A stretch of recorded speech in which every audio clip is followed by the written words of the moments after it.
ವಿದ್ಯಾರ್ಥಿ ಮಿತ್ರರೇ, ಇವತ್ತು ಕೂಡ 10ನೇ ತರಗತಿ ಸಮಾಜ ವಿಜ್ಞಾನದ ಇತಿಹಾಸ ವಿಭಾಗದಲ್ಲಿ ಬ್ರಿಟಿಷ್ ಆಳ್ವಿಕೆಯ ಪರಿಣಾಮಗಳಲ್ಲಿ ಇವತ್ತು ಅತ್ಯಂತ ಅಂತಿಮವಾಗಿರ್ತಕ್ಕಂಥ ಅವಧಿಯಾಗಿದೆ ಇದು. ಈ ಅವಧಿಯಲ್ಲಿ ನಾವು 1861ರ ಭಾರತೀಯ ಪರಿಷತ್ ಕಾಯ್ದೆಯಿಂದ ಹಿಡಿದು ಭಾರತೀಯ 1935ರ ಭಾರತ ಸರ್ಕಾರದ ಕಾಯ್ದೆವರೆಗೆ ಇವತ್ತಿನ ದಿವಸ ಅಧ್ಯಯನ ಮಾಡೋಣ. ಆ ಕಾಯ್ದೆಗಳ ಮೇಲೆ ಇವತ್ತು ಚರ್ಚೆ ಮಾಡ್ತಾ ಹೋಗೋಣ. ಹಾಗಾದ್ರೆ 1861ರ ಭಾರತೀಯ ಪರಿಷತ್ ಕಾಯ್ದೆಯ ಬಗ್ಗೆ ಇವತ್ತು ತಿಳ್ಕೊಳ್ಳೋಣ. ಯಾವುದು? ಭಾರತದಲ್ಲಿ ಅಥವಾ ಬ್ರಿಟಿಷ್ ಆಳ್ವಿಕೆಯ ಪರಿಣಾಮಗಳು.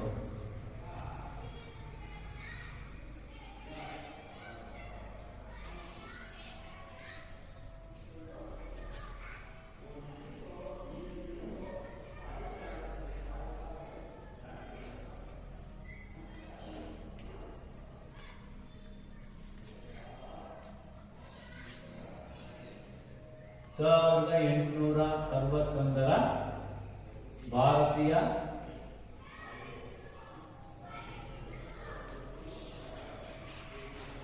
ಪರಿಷತ್ ಕಾಯ್ದೆ.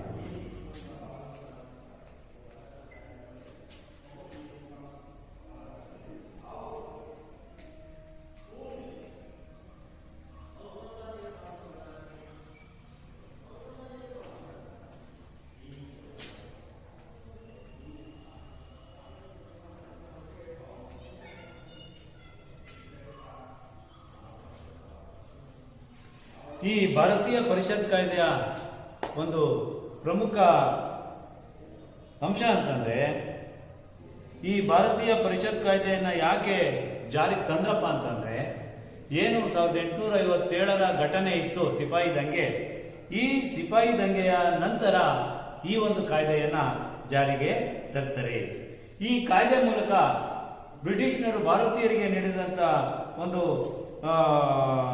ಅನುಕೂಲ ಏನಪ್ಪಾ ಅಂತಂದ್ರೆ, ಇದುವರೆಗೂ ಕೂಡ ಭಾರತೀಯರನ್ನ ಶಾಸನ ಸಭೆಗಳಲ್ಲಿ ಶಾಸನವನ್ನ ನಿರ್ಮಾಣ ಮಾಡುವಂತಹ ಪ್ರಕ್ರಿಯೆಗಳಲ್ಲಿ ತೊಡಗಿಸಿಕೊಳ್ತಿರ್ಲಿಲ್ಲ. ಈ ಕಾಯ್ದೆ ಬಂದಿದ್ರಿಂದ ಅಥವಾ ಈ ಕಾಯ್ದೆಯಿಂದ ಏನಾಯ್ತು, ಭಾರತೀಯರು ಕೂಡ ಶಾಸನ ರೂಪಿಸುವಂತ ಪ್ರಕ್ರಿಯೆಯಲ್ಲಿ ಪಾಲ್ಗೊಳ್ಳುವಂತಹ ಒಂದು ಅವಕಾಶವನ್ನ ನಮ್ಮ ಭಾರತೀಯರಿಗೆ ಇಂಗ್ಲಿಷ್ನರು ಬಿಟ್ಕೊಡ್ತಾರೆ. ಇದಾದ್ಮೇಲೆ ಈ ಕಾಯ್ದೆಯಿಂದ ಭಾರತೀಯರು ಬ್ರಿಟಿಷರ ಬಗ್ಗೆ ತಿಳಿದಿರುವ ಅಭಿಪ್ರಾಯಗಳನ್ನು ವ್ಯಕ್ತಪಡಿಸಲಿಕ್ಕೆ ಭಾರತೀಯರಿಗೆ ಪ್ರಾತಿನಿಧ್ಯತೆಯನ್ನು ಕೂಡ ಕೊಟ್ಟರು. ಅಷ್ಟೇ ಅಲ್ಲ, ಈ ಒಂದು 1861ರ ಭಾರತೀಯ ಪರಿಷತ್ ಕಾಯ್ದೆಯ ಪ್ರಮುಖ ಅಂಶಗಳು ಅಂತ ಅಂದ್ರೆ ಎರಡಿದಾವೆ. ಆ ಪ್ರಮುಖ ಅಂಶಗಳು ಯಾವ್ಯಾವು ಅಂತಂದ್ರೆ, ಈ ಕಾಯ್ದೆಯನ್ನ 1857ರ ಘಟನೆಯ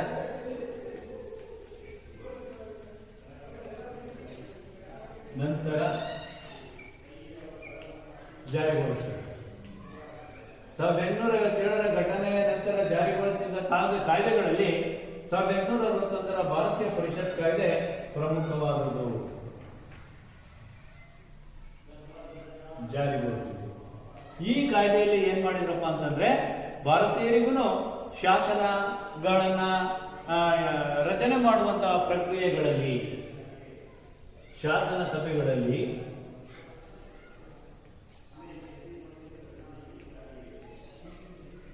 ಭಾರತೀಯರಿಗೂ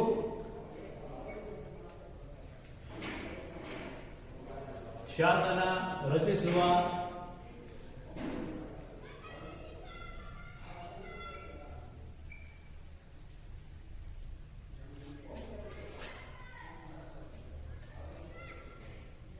ಪ್ರಕ್ರಿಯೆಯಲ್ಲಿ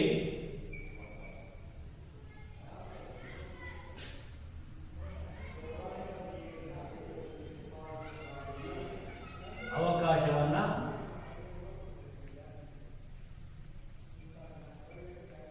ಕಲ್ಪಿಸಿದೆ.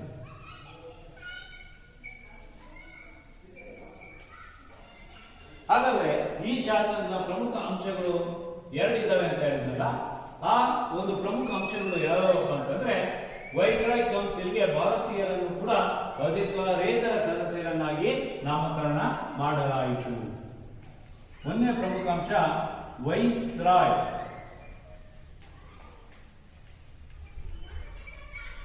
ಕೌನ್ಸಿಲ್ಗೆ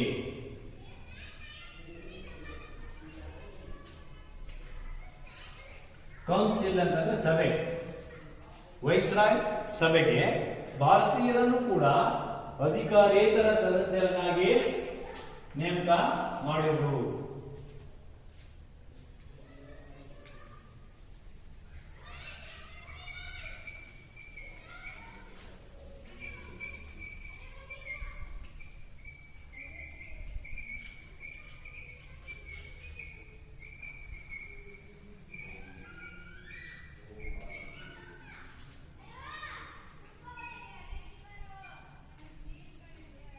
ಇನ್ನು ಈ 1861ರ ಭಾರತೀಯ ಪರಿಷತ್ ಕಾಯ್ದೆಯ ಎರಡನೇ ಪ್ರಮುಖ ಅಂಶ ಯಾವುದು ಅಂತಂದ್ರೆ ತುರ್ತು ಸಂದರ್ಭದಲ್ಲಿ ಸುಗ್ರೀವಾಜ್ಞೆ ಹೊರಡಿಸುವ ಅಧಿಕಾರವನ್ನ ಗವರ್ನರ್ ಜನರಲ್ಗೆ ಕೊಡ್ತಾರೆ. ತುರ್ತು ಸಂದರ್ಭ ಅಂತಂದ್ರೆ ಯುದ್ಧ ನಡೆಯುವಂತಹ ಸಂದರ್ಭ, ಮತ್ತೆ ಪ್ರಾಂತ್ಯಗಳಲ್ಲಿ ಗಲಾಟೆ ನಡೆಸುವಂತ ಸಂದರ್ಭ, ಮತ್ತೆ ಸ್ಟ್ರೈಕು ಮುಷ್ಕರಗಳಾದಂತಹ ಸಂದರ್ಭಗಳಲ್ಲಿ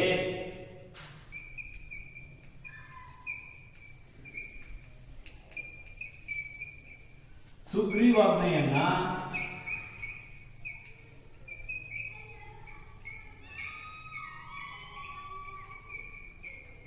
ಹೊರಡಿಸುವ ಅಧಿಕಾರವನ್ನ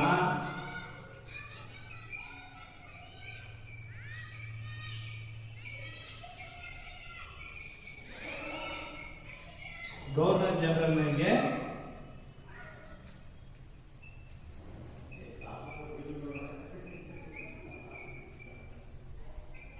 ಕೊಡುತ್ತಾರೆ. ಅಂದ್ರೆ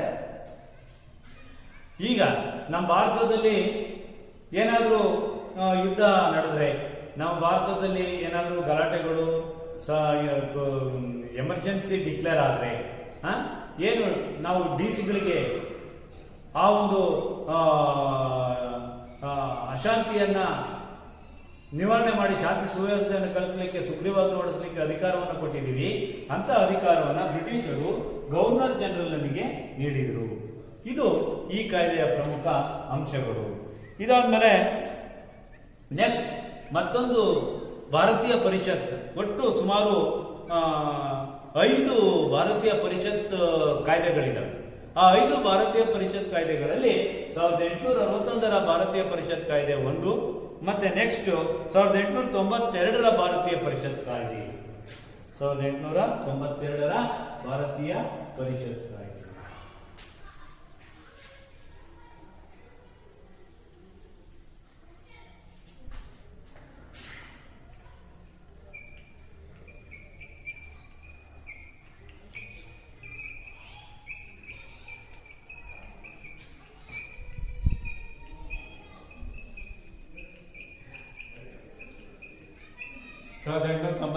ಭಾರತೀಯ ಪರಿಷತ್ ಕಾಯ್ದೆ. ಈ ಕಾಯ್ದೆ 1861ರ ಕಾಯ್ದೆಯ ಮುಂದುವರೆದಂತ ಭಾಗ ಆಗಿದೆ. ಅಂದ್ರೆ ಏನು 1861ರ ಭಾರತೀಯ ಪರಿಷತ್ ಕಾಯ್ದೆ ಇತ್ತು, ಈ ಕಾಯ್ದೆಯ ಮುಂದುವರೆದ ಭಾಗ 1892ರ ಭಾರತೀಯ ಪರಿಷತ್ ಕಾಯ್ದೆ ಆಗಿದೆ. ಹಾಗಾಗ್ಬಿಟ್ಟು ಈ ಕಾಯ್ದೆಯಿಂದ ಭಾರತೀಯರಿಗಿದ್ದ ಶಾಸನ ಸಭೆಗಳ ಪ್ರಾತಿನಿಧ್ಯವನ್ನ ಮತ್ತಷ್ಟು ಹೆಚ್ಚಿಸಲಾಯಿತು. ಶಾಸನ ಸಭೆಗಳ ಪ್ರಾತಿನಿಧ್ಯವನ್ನು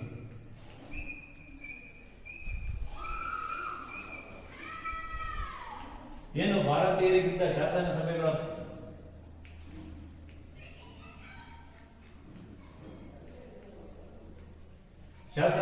ಪ್ರಾತಿನಿಧ್ಯವನ್ನ ಈ ಒಂದು ಕಾಯ್ದೆಯಿಂದ ಈ ಕಾಯ್ದೆಯಲ್ಲಿ ಹೆಚ್ಚಿಸಿದರು.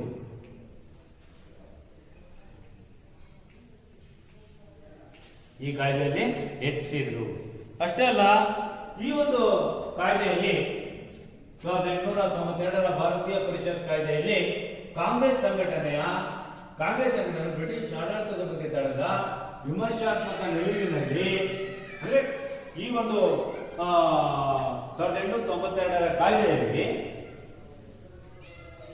ಕಾಂಗ್ರೆಸ್ ಸಂಘಟನೆಯು ಬ್ರಿಟಿಷ್ ಆಡಳಿತದ ಬಗ್ಗೆ ತಳೆದ ವಿಮರ್ಶಾತ್ಮಕ ನಿಲುವಿನ ಹಿನ್ನೆಲೆಯಲ್ಲಿ ಭಾರತೀಯರ ಪ್ರಾತಿನಿಧ್ಯವನ್ನ ಹೆಚ್ಚಿಸಿದರು.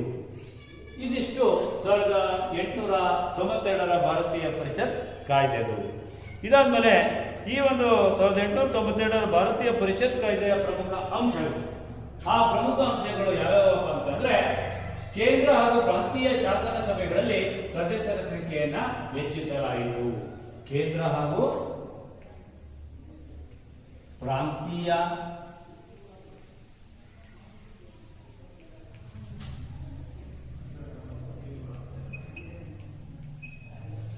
ಶಾಸನ ಸಭೆಗಳಲ್ಲಿ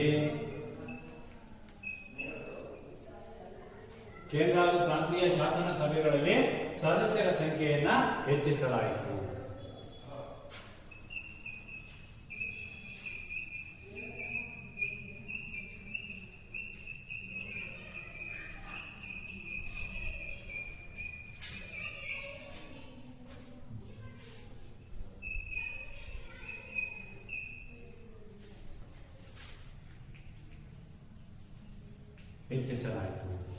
ಜೊತೆಗೆ ಇದು ಮೊದಲನೇ ಪ್ರಮುಖ ಅಂಶ ಈ ಕಾಯ್ದೆ. ಇನ್ನು ಎರಡನೇದು, ಶಾಸನ ಸಭೆ ಅಧಿಕಾರವನ್ನು ಹೆಚ್ಚಿಸಿ ಅವುಗಳಲ್ಲಿ ಬಗ್ಗೆ ಚರ್ಚಿಸುವ ಅಧಿಕಾರ ನೀಡಲಾಯಿತು. ಶಾಸನ ಸಭೆಯ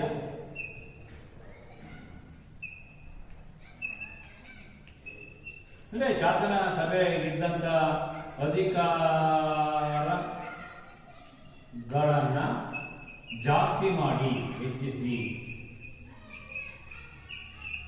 ಇದುವರೆಗೂ ಬಜೆಟ್ ಬಗ್ಗೆ ಚರ್ಚೆ ಮಾಡ್ತಿರ್ಲಿಲ್ಲ ಶಾಸನ ಸಭೆಗಳಲ್ಲಿ. ಇನ್ನು ಮುಂದೆ ಈ ಕಾಯ್ದೆಯ ಮುಖಾಂತರ ಶಾಸನ ಸಭೆಯಲ್ಲೇ ಬಜೆಟ್ ಬಗ್ಗೆ ಚರ್ಚಿಸಲು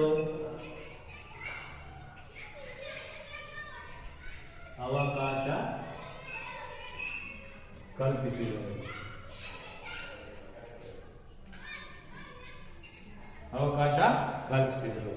ಇನ್ನು ಈ ಒಂದು ಕಾಯ್ದೆಯ ಪ್ರಮುಖ ಮೂರನೇ ಅಂಶ ಯಾವ್ದಪ್ಪ ಅಂತಂದ್ರೆ, 6 ದಿನಗಳ ಮುಂಚೆ ಮುನ್ಸೂಚನೆ ನೀಡಿ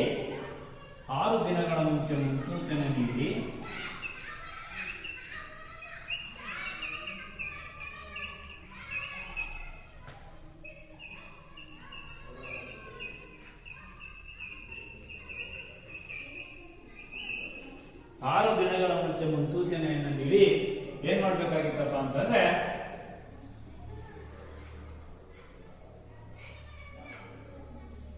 ಸಾರ್ವಜನಿಕ ಆಸಕ್ತಿ ವಿಷಯಗಳ ಬಗ್ಗೆ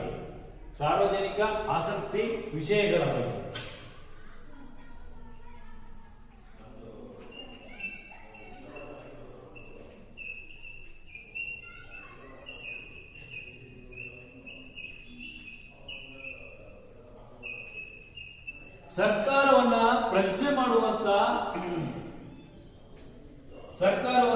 ಮಾಡುವಂತ ಹಕ್ಕನ್ನ ನೀಡಲಾಯಿತು. 6 ದಿನಗಳ ಮುಂಚೆ ಮುನ್ಸೂಚನೆ ನೀಡಿ ಸಾರ್ವಜನಿಕ ಆಸಕ್ತಿಯ ವಿಷಯಗಳ ಮೇಲೆ ಸರ್ಕಾರವನ್ನು ಪ್ರಶ್ನಿಸುವಂತಹ ಒಂದು ಅವಕಾಶವನ್ನ ಅಥವಾ ಹಕ್ಕನ್ನ ಸಾರ್ವಜನಿಕರಿಗೆ ಕೊಡಲಾಯಿತು. ಇದಿಷ್ಟು ಕೂಡ 1, 2, 3 ಮತ್ತೆ 4 ಪ್ರಮುಖ ಅಂಶಗಳನ್ನ ನಾವು 1892ರ ಭಾರತೀಯ ಪರಿಷತ್ ಕಾಯ್ದೆಯಲ್ಲಿ ಕಾಣುವುದಾಗಿದೆ. ಇನ್ನು ಇದರ ನಂತರ ಬರುವಂತಹ ಕಾಯ್ದೆ ಅಂತಂದ್ರೆ 1909ರ ಪರಿಷತ್ ಕಾಯ್ದೆ.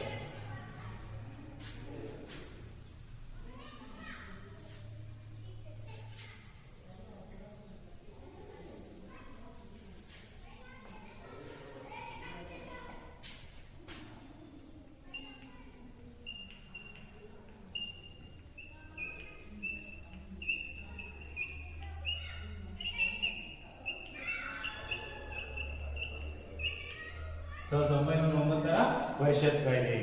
ಈ 1909ರ ಪರಿಷತ್ ಕಾಯ್ದೆ ಏನ್ ಹೇಳುತ್ತಪ್ಪ ಅಂತಂದ್ರೆ, ಇದನ್ನ ನಾವು ಮಿಂಟೋ ಮಾರ್ಲೆ ಸುಧಾರಣಾ ಕಾಯ್ದೆ ಅಂತ ಕೂಡ ಮಿಂಟೋ ಮಾರ್ಲೆ ಸುಧಾರಣಾ ಕಾಯ್ದೆ ಅಂತ ಕೂಡ ಕರೀತಾರೆ. ಇದನ್ನ ಏನೋ 1909 ಪರಿಷತ್ ಕಾಯ್ದೆಯನ್ನ ಮಿಂಟೋ ಮಾರ್ಲೆ ಸುಧಾರಣಾ ಕಾಯ್ದೆ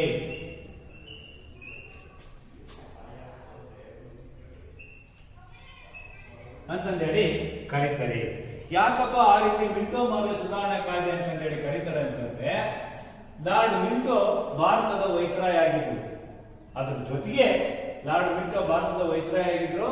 ಅದ್ರ ಜೊತೆಗೆ ಇವರು ಭಾರತದ ಸೆಕ್ರೆಟರಿ ಆಫ್ ಸ್ಟೇಟ್ ಆಗಿಯೂ ಕೂಡ ಕಾರ್ಯನಿರ್ವಹಿಸ್ತಾ ಇದ್ದಾರೆ. ಮಿಂಟೋ ಭಾರತದ ವೈಸ್ರಾಯ್ ಜೊತೆಗೆ ಭಾರತದ ಸೆಕ್ರೆಟರಿ ಆಫ್ ಸ್ಟೇಟ್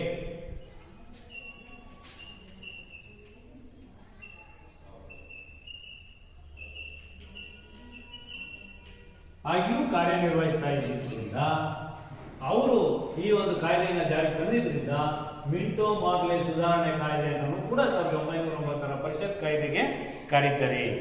ಇದರ ಒಂದು ಪ್ರಮುಖ ಅಂಶಗಳು ಎಷ್ಟಿದಾವಪ್ಪ ಅಂತಂದ್ರೆ 4 ಪ್ರಮುಖ ಅಂಶಗಳು ಈ ಕಾಯ್ದೆಯಲ್ಲಿ ಇದಾವೆ.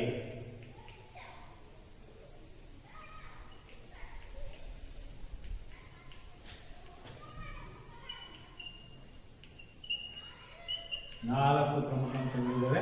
ಅದರಲ್ಲಿ ಮೊದಲನೇ ಪ್ರಮುಖ ಅಂಶ ಏನಪ್ಪಾ 1909 ಪರಿಷತ್ ಕಾಯ್ದೆ ಅಂತಂದ್ರೆ, ಕೇಂದ್ರ ಶಾಸನಸಭೆ ಸದಸ್ಯರನ್ನ 16ರಿಂದ 60ಕ್ಕೆ ಹೆಚ್ಚಿಸಿದ್ರು. ಕೇಂದ್ರ ಶಾಸನಸಭೆಯ ಸದಸ್ಯರನ್ನ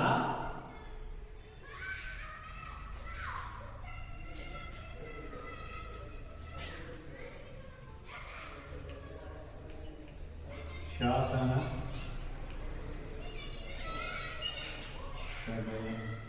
ಸದಸ್ಯರನ್ನ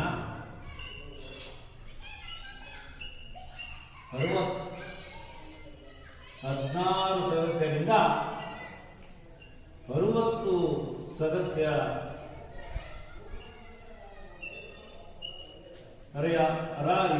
ಸದಸ್ಯರಿರುವಿಕೆಗೆ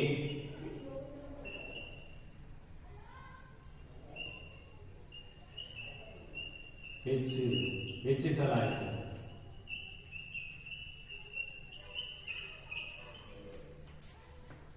ಕೇಂದ್ರ ಶಾಸನಸಭೆ ಸದಸ್ಯರನ್ನ 16ರಿಂದ 60ಕ್ಕೆ ಹೆಚ್ಚಿಸಿದ್ರು. ನೆಕ್ಸ್ಟ್ ಪ್ರಾಂತ್ಯಗಳಲ್ಲೂ ಕೂಡ ಶಾಸನಸಭೆಗಳ ಸದಸ್ಯರ ಸ್ಥಾನಗಳನ್ನ ಹೆಚ್ಚಿಸಿದ್ರು. ಬರೀ ಕೇಂದ್ರದಲ್ಲಿ ಅಷ್ಟೇ ಅಲ್ಲ, ಪ್ರಾಂತ್ಯಗಳಲ್ಲೂ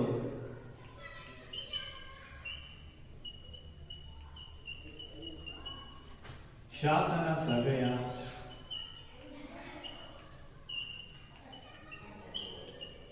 ಸದಸ್ಯರ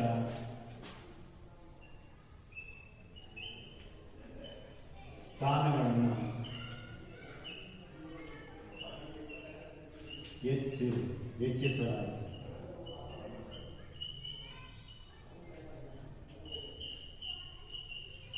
ಹೆಚ್ಚಿಸಲಾಯಿತು. ಅದರ ಜೊತೆಗೆ ಇನ್ನು ಮೂರನೇ ಕಾರಣ ಏನಪ್ಪಾ ಅಂತಂದ್ರೆ, ಮೊದಲ ಬಾರಿಗೆ ಚುನಾವಣೆ ಮೂಲಕ ಶಾಸನಸಭೆಗೆ ಆಯ್ಕೆಯಾಗಲು ಅವಕಾಶ ನೀಡಿದರು. ಮೊದಲ ಬಾರಿಗೆ ಚುನಾವಣೆ ಮೂಲಕ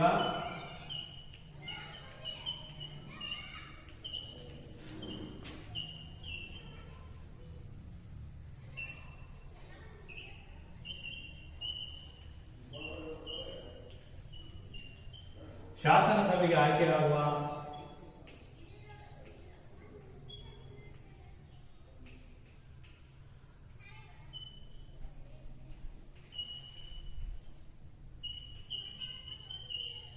ಮೊದಲ ಬಾರಿಗೆ ಚುನಾವಣಾ ಮೂಲಕ ಶಾಸನಸಭೆಗೆ ಆಯ್ಕೆಯಾಗುವ ಅವಕಾಶ ನೀಡಿದರು.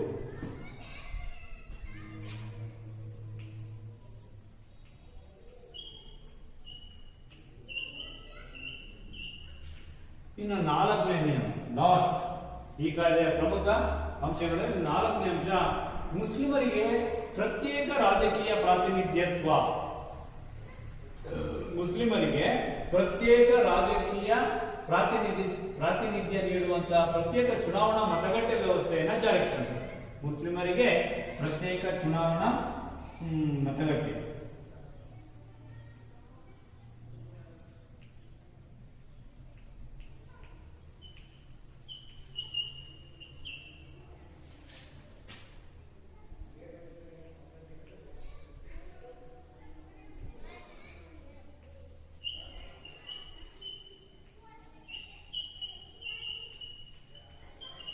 ಅವರಿಗೆ ಪ್ರತ್ಯೇಕ ರಾಜಕೀಯ ಪ್ರಾತಿನಿಧ್ಯತ್ವವನ್ನು ಒದಗಿಸಿಕೊಡುವ ಸಲುವಾಗಿ ಆ ಮುಸ್ಲಿಮರಿಗೆ ಪ್ರತ್ಯೇಕ ಚುನಾವಣಾ ಮತಗಟ್ಟೆಯನ್ನ ಜಾರಿಗೆ ತರ್ತಾರೆ. ಇದಿಷ್ಟು ಕೂಡ 1909 ಪರಿಷತ್ ಕಾಯ್ದೆಯ ಪ್ರಮುಖ ಅಂಶಗಳು. ಈ ಒಂದು 1909 ಪ್ರಮುಖ ಕಾಯ್ದೆಯ ನಂತರ ಬರುವಂತಹ ಮತ್ತೊಂದು ಕಾಯ್ದೆ ಅಂತಂದ್ರೆ 1919 ಭಾರತೀಯ ಪರಿಷತ್ ಕಾಯ್ದೆ. 1919 ಭಾರತೀಯ ಪರಿಷತ್ ಕಾಯ್ದೆ.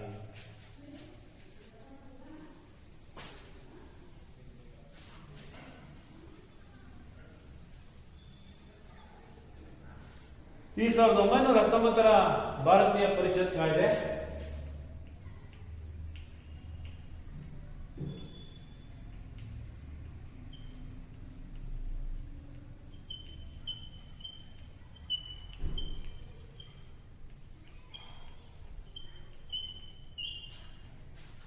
ಭಾರತೀಯ ಪರಿಷತ್ ಕಾಯ್ದೆ.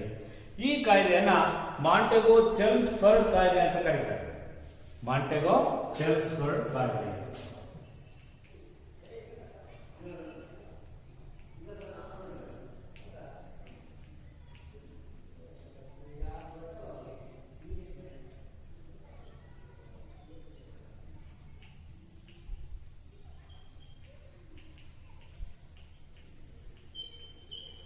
ಈ ಕಾಯ್ದೆನ ಮಾಂಟೆಗೋ ಚೆಮ್ಸ್ಫರ್ಡ್ ಕಾಯ್ದೆ ಅಂತಂದೇಳಿ ಕರೀತಾರೆ.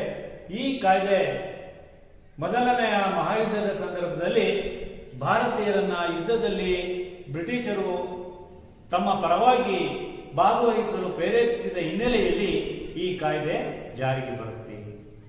ಅರ್ಥ ಆಯ್ತಾ? ಅಂದ್ರೆ ಮಾಂಟೆಗೋ ಚೆಮ್ಸ್ಫರ್ಡ್ ಕಾಯ್ದೆ ಅಂತಂದೇಳಿ ಕರೀತಾರೆ ಇದನ್ನ. ಈ ಕಾಯ್ದೆ ಯಾಕಪ್ಪ ಅಸ್ತಿತ್ವಕ್ಕೆ ಬರುತ್ತೆ ಅಂತಂದ್ರೆ ಮೊದಲನೇ ಮಹಾಯುದ್ಧದ ಸಂದರ್ಭದಲ್ಲಿ ಬ್ರಿಟಿಷ್ನರು ಏನ್ ಮಾಡ್ತಾರೆ, ಭಾರತೀಯರನ್ನ ಯುದ್ಧದಲ್ಲಿ ಬ್ರಿಟಿಷರ ಪರವಾಗಿ ಭಾಗವಹಿಸಿರಿ ಅಂತಂದೇಳಿ ಆದೇಶ ಮಾಡ್ತಾರೆ. ಅದರ ಹಿನ್ನೆಲೆಯಲ್ಲಿ ಈ ಒಂದು ಕಾಯ್ದೆಯನ್ನ ಜಾರಿಗೆ ಬರುತ್ತೆ. ಈ ಸೆಕ್ರೆಟರಿ ಆಫ್ ಸ್ಟೇಟ್ ಆಗಿದ್ದ ಮಾಂಟೆಗೋ ಸೆಕ್ರೆಟರಿ ಆಫ್ ಸ್ಟೇಟ್ ಆಗಿದ್ದ ಮಾಂಟೆಗೋ ಏನ್ ಮಾಡ್ತಾರೆ, ಬ್ರಿಟನ್ನಿನ ಸಂಸತ್ತಿನಲ್ಲಿ 20/8/1917ರಲ್ಲಿ 20/8/1917 ಅಂದ್ರೆ ಮೊದಲನೇ ಮಹಾಯುದ್ಧ ನಡೆಯುವಂತ ಸ್ಟಾರ್ಟ್ ಆಗುವಂತ ಸಂದರ್ಭ. ಮೊದಲನೇ ಮಹಾಯುದ್ಧ ಎಲ್ಲಿಂದ ಎಲ್ಲಿವರೆಗೂ ನಡೀತೈತಪ್ಪ ಅಂತಂದ್ರೆ 1914ರಿಂದ 1918ವರೆಗೂ ನಡೀತೈತೆ. ಅಂತ 20/8/1917ರಲ್ಲಿ ಮಾಡಿದ ಘೋಷಣೆ ಏನು ಮಾಂಟೆಗೋ ಬ್ರಿಟನ್ ಸಂಸತ್ತಿನಲ್ಲಿ ಮಾಡ್ತಾನೆ, ಆ ಹಿನ್ನೆಲೆಯಲ್ಲಿ ಈ ಕಾಯ್ದೆ ರೂಪುಗೊಳ್ಳುತ್ತೆ. ಹಾಗಾಗ್ಬಿಟ್ಟು ಮಾಂಟೆಗೋ ಅವರು ಭಾರತೀಯರಿಗೆ ಹಂತ ಹಂತವಾಗಿ ಜವಾಬ್ದಾರಿಯುತ ಸರ್ಕಾರವನ್ನು ರಚಿಸಿಕೊಡುವುದೇ ಬ್ರಿಟಿಷ್ ಸರ್ಕಾರದ ಗುರಿ ಅಂತಂದೇಳಿ ಹೇಳ್ತಾರೆ. ಮಾಂಟೆಗೋ ಅವರು ಅದೇ 1917ರಲ್ಲಿ ಮಾಂಟೆಗೋ ಮಾಡಿದಂತ ಘೋಷಣೆ. ಮಾಂಟೆಗೋ ಹೇಳಿದ್ದು ಏನ್ ಘೋಷಣೆ ಅವನು ಮಾಡಿದ್ದು ಅಂತಂದ್ರೆ ಹಂತ ಹಂತವಾಗಿ ಭಾರತೀಯರಿಗೆ ಜವಾಬ್ದಾರಿಯುತ ಸರ್ಕಾರವನ್ನ ರಚನೆ ಮಾಡಿಕೊಡುವುದೇ ಬ್ರಿಟಿಷ್ ಸರ್ಕಾರದ ಗುರಿ ಅಂತಂದೇಳಿ ಘೋಷಣೆಯನ್ನ ಮಾಡ್ತಾರೆ. ಆ ಒಂದು ಹಿನ್ನೆಲೆಯಲ್ಲಿ ಈ ಒಂದು 1919 ಭಾರತೀಯ ಪರಿಷತ್ ಕಾಯ್ದೆ ಅಂತಕ್ಕಂಥದ್ದು ಅಸ್ತಿತ್ವಕ್ಕೆ ಬರ್ತದೆ. ಮಾಂಟೆಗೋ ಅವರು ಇಂಥ ಘೋಷಣೆ ಮಾಡಿದ ಮೇಲೆ ಭಾರತದ ವೈಸ್ರಾಯ್ ಆಗಿದ್ದ ಜೇಮ್ಸ್ ಫರ್ಡ್, ಅವಾಗ ಜೇಮ್ಸ್ ಫರ್ಡ್ ಭಾರತದ ವೈಸ್ರಾಯ್ ಆಗಿರ್ತಾರೆ.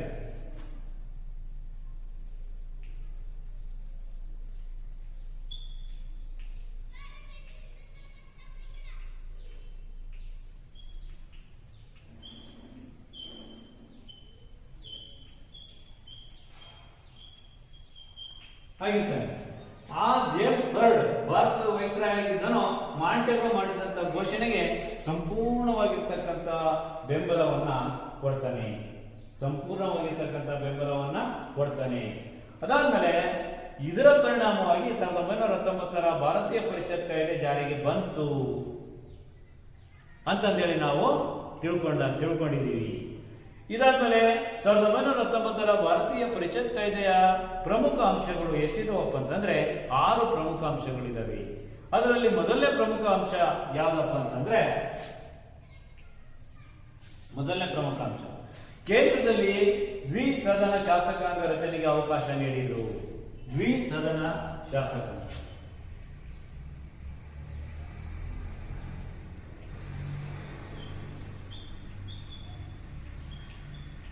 ಎಲ್ಲಿ? ಕೇಂದ್ರದಲ್ಲಿ ದ್ವಿಸದನ ಶಾಸಕಾಂಗದ ರಚನೆಗೆ ಅವಕಾಶವನ್ನು ಕಲ್ಪಿಸಿಕೊಡ್ತಾರೆ. ಆ ದ್ವಿಸದನ ಶಾಸಕಾಂಗ ಅಂದ್ರೆ 2 ಪಕ್ಷಗಳಿಂದ ಕೂಡಿರ್ತಕ್ಕಂಥ ಶಾಸಕಾಂಗ. 2 ಶಾಸಕಾಂಗ ಪಕ್ಷಗಳಿಂದ ಕೂಡಿರ್ತವೆ.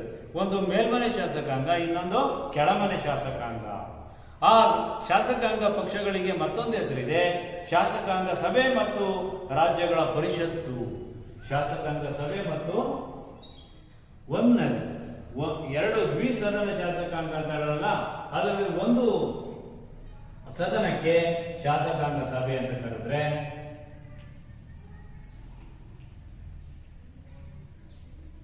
ಎರಡನೇ ಒಂದು ಸದನಕ್ಕೆ ಶಾಸನ, ಎರಡನೇ ಇದಕ್ಕೆ ರಾಜ್ಯಗಳ ಪರಿಷತ್ತು.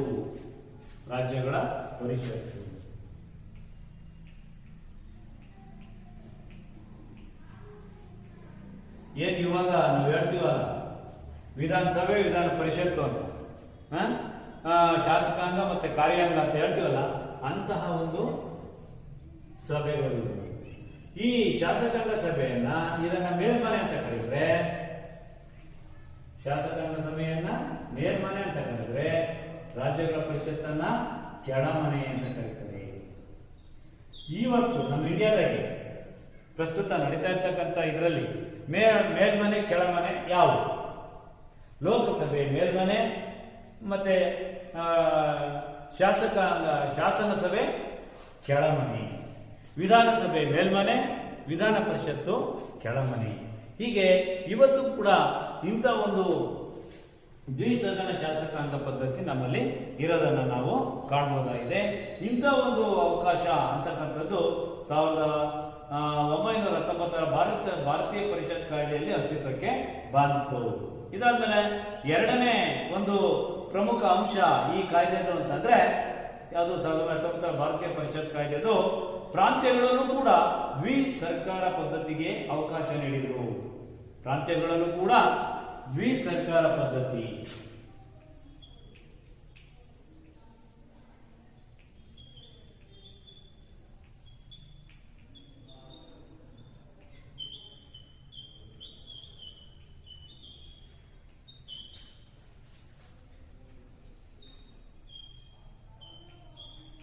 ಪ್ರಾಂತ್ಯಗಳಲ್ಲೂ ಕೂಡ ದ್ವಿಸರ್ಕಾರ ಪದ್ಧತಿಯನ್ನ ಜಾರಿಗೆ ತರ್ತೈತೆ ಈ ಶಾಸನ. ಇನ್ನು ಮೂರನೇ ಪ್ರಮುಖ ಅಂಶ ಈ ಕಾಯ್ದೆಯಲ್ಲಿ ಯಾವ್ದಪ್ಪ ಅಂತಂದ್ರೆ, ಭಾರತಕ್ಕೆ ಒಬ್ಬ ಹೈ ಕಮಿಷನರ್ ನನ್ನ ನೇಮಕ ಮಾಡಿತು. ಭಾರತಕ್ಕೆ ಹೈ ಕಮಿಷನರ್.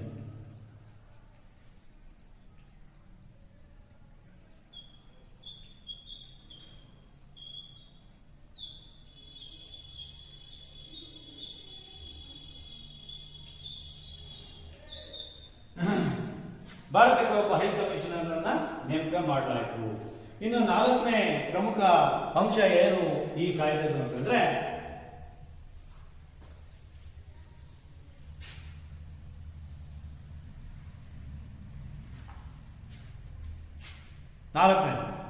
ಸ್ವಯಂ ಆಡಳಿತವುಳ್ಳ ಸ್ಥಳೀಯ ಸಂಸ್ಥೆಗಳ ಅಭಿವೃದ್ಧಿಗೆ ಭರವಸೆ ನೀಡಿದರು.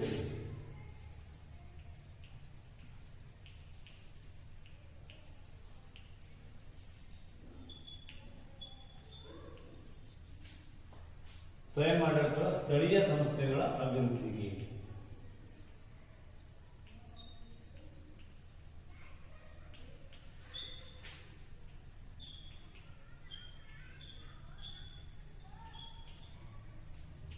ಅವಕಾಶ ಕಲ್ಪಿಸಲಾಗಿದೆ.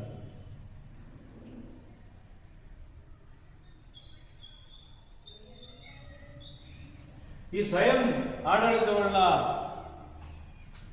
ಸ್ಥಳೀಯ ಸಂಸ್ಥೆಗಳ ಅಭಿವೃದ್ಧಿಗೆ ಭರವಸೆ ನೀಡಿದ್ರು ಅಂತಂದ್ರೆ ಈ ಸ್ವಯಂ ಆಡಳಿತವುಳ್ಳ ಸ್ಥಳೀಯ ಸಂಸ್ಥೆಗಳು ಅಂತಂದ್ರೆ ನಮ್ಮಲ್ಲಿ ಈಗ ಸ್ಥಳೀಯ ಸರ್ಕಾರಗಳಿದಾವಲ್ಲ, ಯಾವ್ಯಾವ ಹೇಳಿ ನೋಡೋಣ. ಸ್ಥಳೀಯ ಸರ್ಕಾರಗಳು ನಮ್ಮ ಊರುಗಳಲ್ಲೇ ಇದಾವೆ ಅವೆಲ್ಲ. ಯಾವ್ಯಾವ ಅಂತಂದ್ರೆ ಗ್ರಾಮ ಪಂಚಾಯಿತಿ, ತಾಲೂಕ್ ಪಂಚಾಯಿತಿ, ಜಿಲ್ಲಾ ಪಂಚಾಯಿತಿ, ಇವೇ ಸ್ವಯಂ ಆಡಳಿತವುಳ್ಳ. ಇವುಗಳು ಸ್ವತಂತ್ರವಾಗಿ ತಮ್ಮ ಒಂದು ಕಾರ್ಯವನ್ನ ನಿರ್ವಹಿಸಿಕೊಂಡು ಹೋಗ್ತವೆ.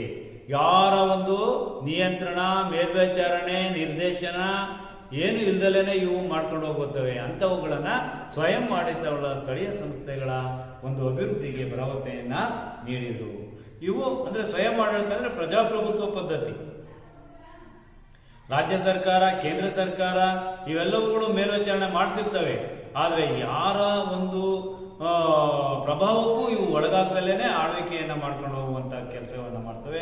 ಇಂಥ ಸ್ವಯಂ ಆಡಳಿತವುಳ್ಳ ಸ್ಥಳೀಯ ಸಂಸ್ಥೆಗಳ ಅಭಿವೃದ್ಧಿಗೆ ಅವಕಾಶವನ್ನು ಕಲ್ಪಿಸಿಕೊಡ್ತಾರೆ 1919ರ ಭಾರತೀಯ ಪರಿಷತ್ ಕಾಯ್ದೆಯಲ್ಲಿ. ಇದಾದ್ಮೇಲೆ 5ನೇದು, ಕೇಂದ್ರದ ಬಜೆಟ್ನಿಂದ ಪ್ರಾಂತ್ಯಗಳ ಬಜೆಟ್ ಅನ್ನ ಬೇರ್ಪಡಿಸಿದರು. ಇದುವರೆಗೂ ಕೂಡ ಪ್ರಾಂತ್ಯಗಳ ಬಜೆಟ್, ಕೇಂದ್ರದ ಬಜೆಟ್ ಅಂತ ಏನಿರಲಿಲ್ಲ. ಬಜೆಟ್ ಅಂದಮೇಲೆ ಇಡೀ ದೇಶಕ್ಕೆ ಒಂದೇ ಬಜೆಟ್ ಅಂತಂದೇಳಿ ಚರ್ಚೆ ಮಾಡ್ತಿದ್ರು. ಇಂಥ ಒಂದು ವ್ಯವಸ್ಥೆಯಿಂದ ಕೇಂದ್ರದ ಬಜೆಟ್ ಇಂಥ ಒಂದು ವ್ಯವಸ್ಥೆಯನ್ನ ಇಂಥ ಒಂದು ವ್ಯವಸ್ಥೆಯನ್ನ ಬದಲಾಯಿಸ್ತಾರೆ. ಬದಲಾಯಿಸಿದ ಮೇಲೆ ಏನ್ ಮಾಡ್ತಾರೆ, ಕೇಂದ್ರದ ಬಜೆಟ್ನಿಂದ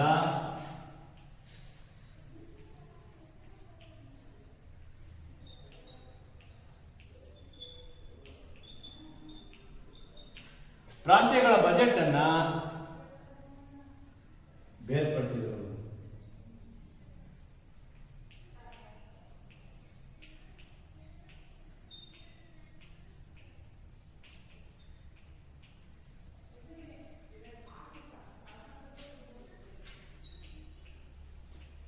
ಕೇಂದ್ರಗಳ ಬಜೆಟ್ನಿಂದ ಪ್ರಾಂತ್ಯಗಳ ಬಜೆಟ್ ಅನ್ನ ಬೇರ್ಪಡಿಸಿದ್ರು. ಇದಾದ್ಮೇಲೆ ಈ ಒಂದು 1919ರ ಭಾರತೀಯ ಪರಿಷತ್ ಕಾಯ್ದೆಯ ಅತ್ಯಂತ ಕೊನೆಯ ಒಂದು ಪ್ರಮುಖ ಅಂಶ 6ನೇದು ಯಾವ್ದಪ್ಪ ಅಂತಂದ್ರೆ, ಪ್ರತ್ಯೇಕ ಚುನಾವಣಾ ಮತಗಟ್ಟೆಯ ವ್ಯವಸ್ಥೆಯನ್ನ ಮುಸ್ಲಿಮರಿಗೆ, ಸಿಖ್ಖರಿಗೆ, ಆಂಗ್ಲೋ ಭಾರತೀಯರಿಗೆ ಮತ್ತು ಯುರೋಪಿಯನ್ನರಿಗೆ ಏನ್ ಮಾಡಿದ್ರು, ವಿಸ್ತರಿಸಿದ್ರು. ಕೇವಲ ಮುಸ್ಲಿಮರಿಗೆ ಮಾತ್ರ ಪ್ರತ್ಯೇಕ ಚುನಾವಣಾ ಮತಗಟ್ಟೆ ವ್ಯವಸ್ಥೆ ಇತ್ತು. ಆ ಒಂದು ಮತಗಟ್ಟೆ ವ್ಯವಸ್ಥೆಯನ್ನ ಇಲ್ಲಿ ಈ ಕಾಯ್ದೆಯಿಂದ ಮುಂದಕ್ಕೆ ಮುಸ್ಲಿಮರಿಗೂ ನೀಡಿದ್ರು, ಸಿಖ್ಖರಿಗೂ ನೀಡಿದ್ರು, ಆಂಗ್ಲೋ ಭಾರತೀಯರಿಗೂ ನೀಡಿದ್ರು, ಮತ್ತೆ ಯುರೋಪಿಯನ್ನರಿಗೂ ಕೂಡ ಅಂತ ಒಂದು ಪ್ರತ್ಯೇಕ ಚುನಾವಣಾ ಮತಗಟ್ಟೆ ವ್ಯವಸ್ಥೆಯನ್ನ ನೀಡ್ತಾರೆ. ಇಷ್ಟು ಕೂಡ 1919ರ ಭಾರತೀಯ ಪರಿಷತ್ ಕಾಯ್ದೆಯ ಒಂದು ಪ್ರಮುಖ ಅಂಶಗಳು. ಇದಾದ್ಮೇಲೆ ಮತ್ತೊಂದು ಕಾಯ್ದೆ ಇದೆ, ಬ್ರಿಟಿಷರ ಕಾಲದಲ್ಲಿ ಅಧಿಕ ಅಸ್ತಿತ್ವಕ್ಕೆ ಬಂದಿದ್ದಂತ ಕಾಯ್ದೆ 1930ರ ಭಾರತ ಸರ್ಕಾರದ ಕಾಯ್ದೆ ಅಂತ ಕರೀತಾರೆ. ಅದನ್ನು 1935ರ ಭಾರತೀಯ ಸರ್ಕಾರದ ಕಾಯ್ದೆ.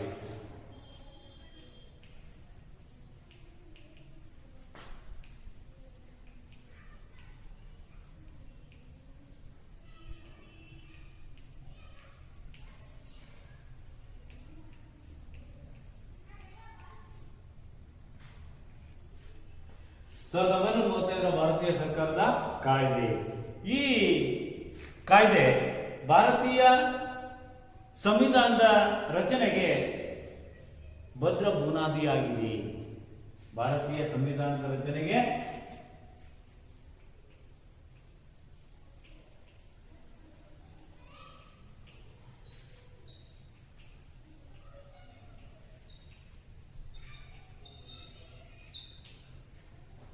ಬುನಾದಿಯಾಗಿದೆ.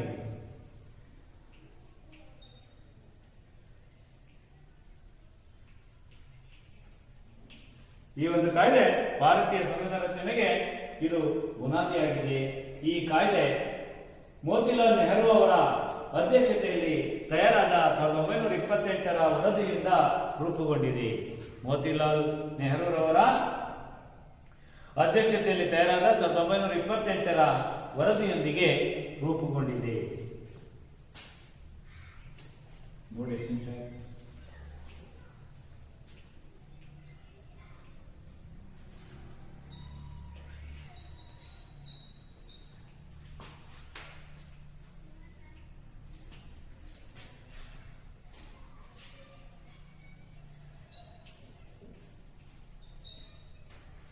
ನೊಂದಿಗೆ ರೂಪುಗೊಂಡಿದೆ. ಇಂತಹ ಒಂದು 1935ರ ಭಾರತ ಸರ್ಕಾರದ ಕಾಯ್ದೆ ಭಾರತಕ್ಕೆ ಸಂಪೂರ್ಣ ಜವಾಬ್ದಾರಿಯುತವಾದಂತಹ ಸರ್ಕಾರವನ್ನು ರಚಿಸಲು ಅವಕಾಶ ನೀಡುತ್ತೆ. ಈ ಕಾಯ್ದೆ ಭಾರತಕ್ಕೆ ಸಂಪೂರ್ಣವಾದ ಜವಾಬ್ದಾರಿಯುತ ಸರ್ಕಾರ ರಚನೆ ಮಾಡೋದಕ್ಕೆ ಅವಕಾಶವನ್ನ ಕಲ್ಪಿಸಿಕೊಡುತ್ತೆ.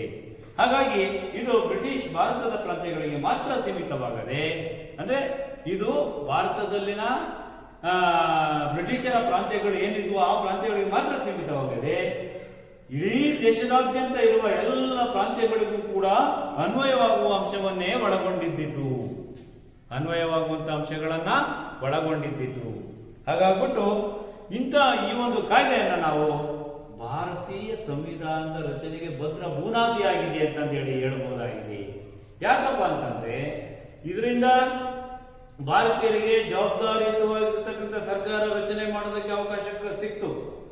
ಅಷ್ಟೇ ಅಲ್ಲ, ಮೋತಿಲಾಲ್ ನೆಹರು ಅವರ ಅಧ್ಯಕ್ಷತೆಯಲ್ಲಿ ನಡೆದ 28ರ ವರದಿಯಿಂದ ಈ ಕಾಯ್ದೆ ರೂಪುಗೊಳ್ತು. ಅಷ್ಟೇ ಅಲ್ಲ, ಭಾರತದ ಸಂವಿಧಾನದ ರಚನೆಗೆ ಅವಕಾಶವನ್ನ ಕಲ್ಪಿಸಿಕೊಡ್ತು. ಇದರ ಜೊತೆಗೆ ಬ್ರಿಟಿಷ್ ಪ್ರಾಂತ್ಯಗಳಿಗೆ ಮಾತ್ರ ಸೀಮಿತವಾಗದೆ ದೇಶೀಯ ಪ್ರಾಂತ್ಯಗಳಿಗೆ ಎಲ್ಲರಿಗೂ ಅನುಕೂಲವಾಗುವಂತ ವಿಚಾರಗಳನ್ನು ಇದು ಒಳಗೊಂಡಿದೆ. ಹಾಗಾಗ್ಬಿಟ್ಟು ಇದನ್ನ ಭಾರತದ ಸಂವಿಧಾನದ ರಚನೆಗೆ ಬುನಾದಿಯಾಗಿದೆ ಅಂತಂದೇಳಿ ಖಂಡಿತ ಹೇಳಬಹುದಾಗಿದೆ.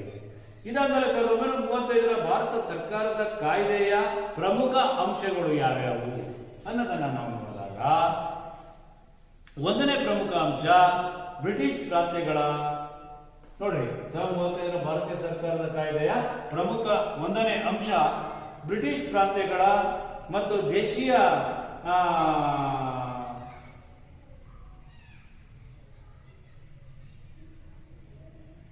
ಬ್ರಿಟಿಷ್ ಪ್ರಾಂತ್ಯಗಳ ಹಾಗೂ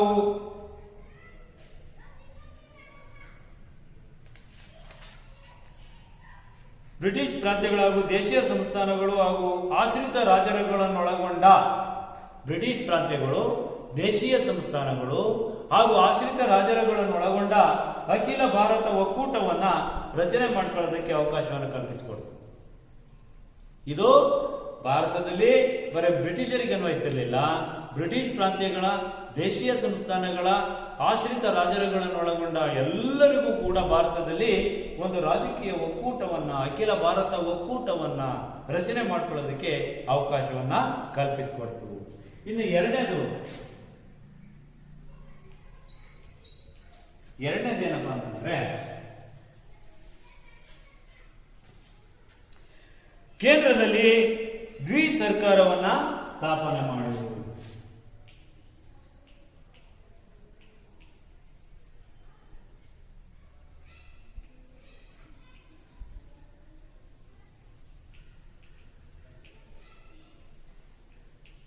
ಕೇಂದ್ರದಲ್ಲಿ ದ್ವಿ ಸರ್ಕಾರವನ್ನ ಸ್ಥಾಪಿಸಿದರು.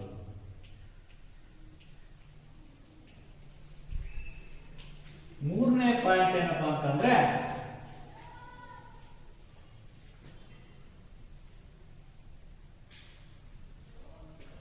ಭಾರತದಲ್ಲಿ ಭಾರತೀಯ ರಿಸರ್ವ್ ಬ್ಯಾಂಕ್ ಅನ್ನ ಸ್ಥಾಪಿಸಿದರು. ಹಾಗಾಗಿ ಯಾವ ಶಾಸನದಲ್ಲಿ ಭಾರತೀಯ ರಿಸರ್ವ್ ಬ್ಯಾಂಕ್ ಸ್ಥಾಪನೆ ಆಯಿತು ಅಂತಂದ್ರೆ 1935ರಲ್ಲಿ ಭಾರತೀಯ ಸರ್ಕಾರದ ಕಾಯ್ದೆಯಲ್ಲಿ ಭಾರತೀಯ ರಿಸರ್ವ್ ಬ್ಯಾಂಕ್ ಸ್ಥಾಪನೆಯಾಯಿತು.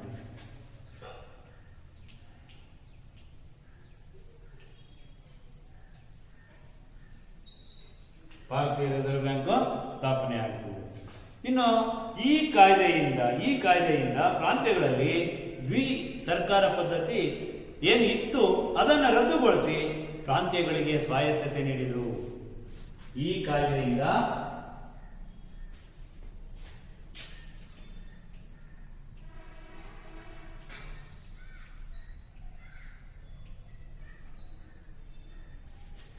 ಪ್ರಾಂತ್ಯಗಳಲ್ಲಿದ್ದ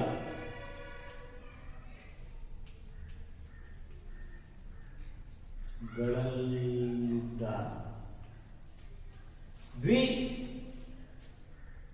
ಸರ್ಕಾರ ಪದ್ಧತಿಯನ್ನು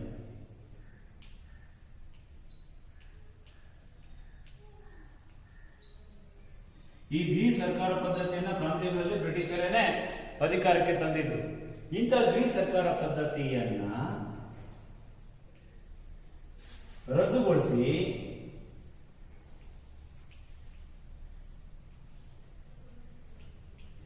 ಪ್ರಾಂತ್ಯಗಳಿಗೆ ಸ್ವಾಯತ್ತತೆಯನ್ನು ನೀಡಿದ್ರು, ಅಂದ್ರೆ ಸ್ವಾತಂತ್ರ್ಯ ನೀಡಿದ್ರು.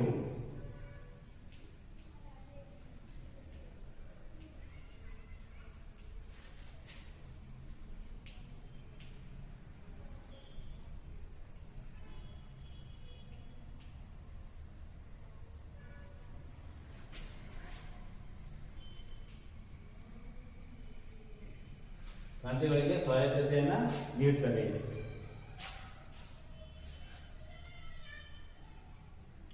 ಇದಾದ್ಮೇಲೆ ಈ ಒಂದು 1935 ಭಾರತ ಸರ್ಕಾರ ಕಾಯ್ದೆ ಮತ್ತೊಂದು ಪ್ರಮುಖ ಅಂಶ ಯಾವ್ದಪ್ಪ ಅಂತಂದ್ರೆ ಭಾರತದಲ್ಲಿ ಫೆಡರಲ್ ಕೋರ್ಟ್ ಸ್ಥಾಪನೆ ಆಯಿತು.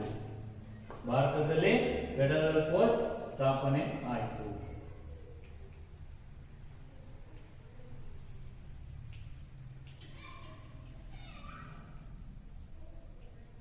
ಫೆಡರಲ್ ಕೋರ್ಟ್ ಇವತ್ತೇನು ಸುಪ್ರೀಂ ಕೋರ್ಟ್ ಅಂತ ಇದೆ, ಆ ರೀತಿ ನಮ್ಮ ಭಾರತದಲ್ಲಿ ಆ ಸುಪ್ರೀಂ ಕೋರ್ಟ್ ಈ ಒಂದು ಫೆಡರಲ್ ಕೋರ್ಟ್ ನೋಪಾದಿಯಲ್ಲಿಯೇ ಇದೆ.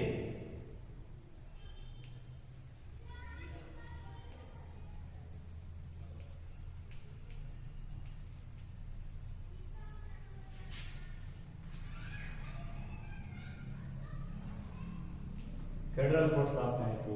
ಹೀಗೆ ಈ 5 ಪ್ರಮುಖ ಅಂಶಗಳು 1935 ಭಾರತ ಸರ್ಕಾರದ ಒಂದು ಕಾಯ್ದೆಯ ಪ್ರಮುಖ ಅಂಶಗಳೇ ಆಗಿವೆ. ಇವಿಷ್ಟು ಇದುವರೆಗೂ ನಾನೇನು ಸುಮಾರು 4-5 ತರಗತಿಗಳನ್ನು ತಗೊಂಡಿದ್ದೀನಿ. ಬ್ರಿಟಿಷರ ಆಳ್ವಿಕೆಯ ಪರಿಣಾಮಗಳ ಅಧ್ಯಾಯಕ್ಕೆ ಸಂಬಂಧಪಟ್ಟಂತೆ ಅಷ್ಟು ವಿಷಯಗಳು ಕೂಡ ಅಷ್ಟು ಅವಧಿಯ ತರಗತಿಗಳಲ್ಲಿ ಈ ಒಂದು ಬ್ರಿಟಿಷ್ ಆಳ್ವಿಕೆಯ ಪರಿಣಾಮಗಳನ್ನ ನಾವು ಅಧ್ಯಯನ ಮಾಡಿದ್ದೀವಿ. ಈ ಆಳ್ವಿಕೆಯ ಪರಿಣಾಮಗಳನ್ನು ನೋಡಿದಾಗ ಇದರಲ್ಲಿ ಬಹುತೇಕ ಅಂಶಗಳು ಇವತ್ತಿಗೂ ಕೂಡ ನಮ್ಮ ಭಾರತದ ಆಡಳಿತದಲ್ಲಿ ಅಡಕವಾಗಿರೋದನ್ನ ನಾವು ಗಮನಿಸಬಹುದಾಗಿದೆ. ಹಾಗಾಗ್ಬಿಟ್ಟು ಮಕ್ಕಳ ಇಂದಿಗೆ ಬ್ರಿಟಿಷರ ಆಳ್ವಿಕೆಯ ಪರಿಣಾಮಗಳು ಮುಕ್ತಾಯ ಆಯಿತು. ಈ ಬ್ರಿಟಿಷರ ಆಳ್ವಿಕೆಯ ಪರಿಣಾಮಗಳ ನಂತರ ನೆಕ್ಸ್ಟ್ ಮುಂದಿನ ಅಧ್ಯಾಯದ ಬಗ್ಗೆ ನಾವು ನೆಕ್ಸ್ಟ್ ಪೀರಿಯಡ್ ಚರ್ಚೆ ಮಾಡೋಣ.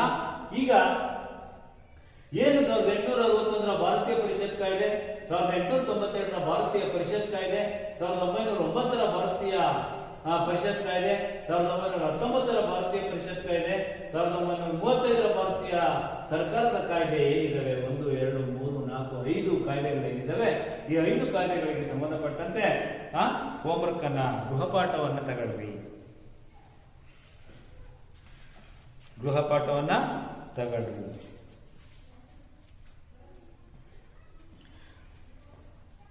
1861 ಭಾರತೀಯ ಪರಿಷತ್ ಕಾಯ್ದೆಯ 1861 ಭಾರತೀಯ ಪರಿಷತ್ ಕಾಯ್ದೆಯ 2 ಪ್ರಮುಖ ಅಂಶಗಳನ್ನ ಪಟ್ಟಿ ಮಾಡಿರಿ. 2 ಪ್ರಮುಖ ಅಂಶಗಳನ್ನ ಪಟ್ಟಿ ಮಾಡಿರಿ.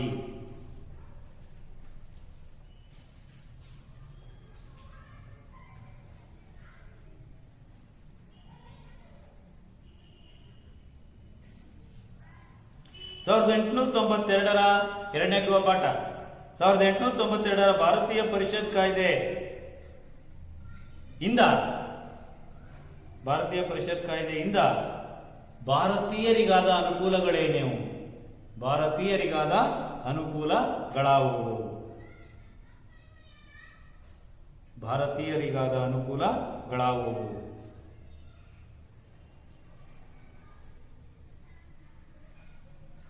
ನೆಕ್ಸ್ಟ್ 3ನೇ ಗೃಹಪಾಠ. 1909 ಭಾರತೀಯ ಪರಿಷತ್ ಕಾಯ್ದೆಯಲ್ಲಿ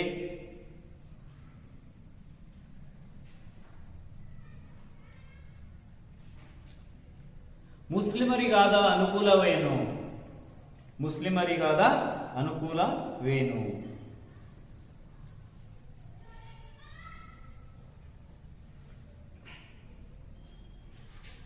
ನೆಕ್ಸ್ಟ್ 1935 ಭಾರತ ಸರ್ಕಾರದ ಕಾಯ್ದೆ 1935 ಭಾರತ ಸರ್ಕಾರದ ಕಾಯ್ದೆ ಭಾರತೀಯ ಸಂವಿಧಾನದ ರಚನೆಗೆ ಭದ್ರ ಬುನಾದಿಯಾಗಿದೆ ಹೇಗೆ? ಭದ್ರ ಬುನಾದಿಯಾಗಿದೆ ಹೇಗೆ? ಇವಿಷ್ಟಕ್ಕೂ ಆನ್ಸರ್ ಮಾಡ್ಕೊಂಡು ಬರ್ರಿ. ಸಾಕಿವತ್ತು.